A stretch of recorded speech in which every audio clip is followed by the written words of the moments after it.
Buying a home is a huge, huge milestone. But let's be real, the whole process can feel like you're trying to solve a puzzle in a language you don't speak. So think of this as your playbook. We're going to break it all down, step by step, from finding your crew to finally getting those keys in your hand. That quote really hits the nail on the head, doesn't it? I mean, between agents, mortgages, contingencies, you're just bombarded with a dozen new terms all at once. If you've ever felt totally lost in all the jargon, trust me, you are not alone. Our goal here is to be your personal translator, making every single part of this journey make sense. All right, your very first move, before you even think about looking at houses online, is to get your team together. Seriously, think of it like a sports team. You need to know who's playing what position, and most importantly, that they are all playing for you. This is the absolute foundation of a winning strategy. Okay, this is so important to get right from the start. The two main agents in any deal have completely opposite goals. Your buyer's agent? They're your champion. Their entire job is to fight for you and get you the best possible deal. The seller's agent, on the other hand, works for the seller. Their goal? Get the highest price for the property. It sounds simple, but you've got to remember who's in your corner. Now, this all boils down to a pretty serious legal idea called fiduciary responsibility. It's not just a nice promise. It's a legal and ethical duty. It means your agent is bound to act only in your best financial interest. They have to keep your info confidential and give you the straight-up, unvarnished truth you need to make a smart call. So the big question, how does everybody get paid? Well, here's how it usually works. The seller pays a commission, typically around 5 to 6% of the sale price. That pot of money then gets split 4 ways, between both agents and their managing brokers. It's a system that's really designed to motivate everyone to get the deal across the finish line. Because, well, nobody gets paid unless it closes. Okay, so you've got your team. Now it's time to talk about the financial heart of the whole deal, the mortgage. And this isn't just about getting a loan. This is a decision that's going to shape your monthly budget for years, maybe even decades. Getting this part right is absolutely critical. Your choice really comes down to one thing. Do you want predictability, or are you okay with a little risk for a lower initial cost? A fixed-rate mortgage is exactly what it sounds like. It's stable. Your payment is the same on day 1 as it is in year 29. No surprises. An adjustable-rate mortgage, or an ARM, will tempt you with a lower rate for the first few years. But here's the catch. After that intro period, your rate adjusts with the market, and your payment could jump. It can be a smart move if you know you're going to sell before the rate changes, but you have to be comfortable with that risk.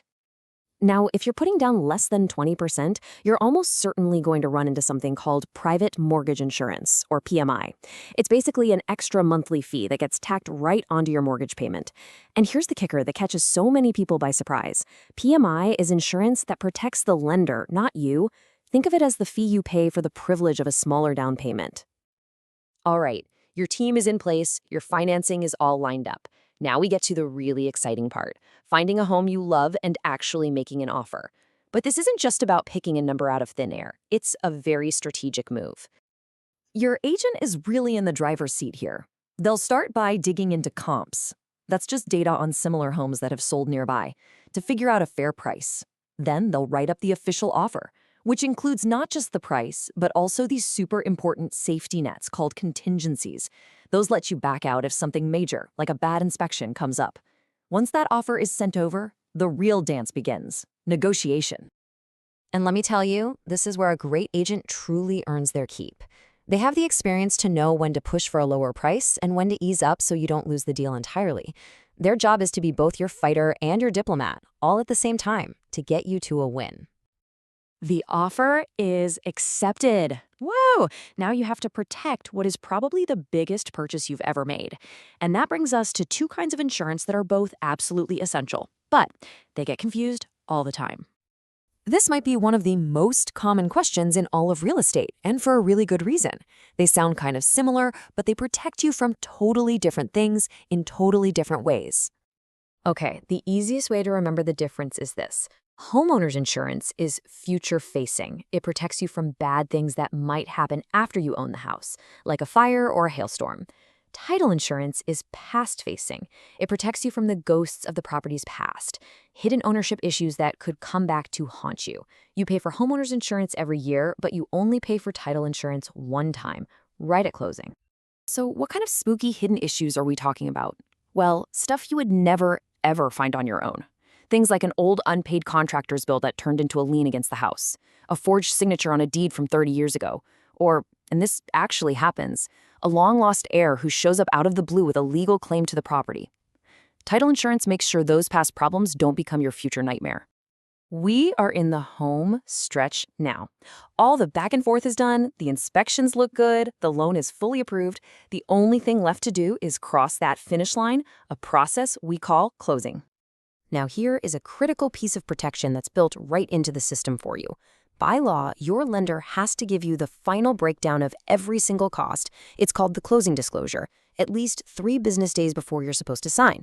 This isn't optional. It's a mandatory cooling off period, so you can review every single number without pressure and ask questions before you're locked in.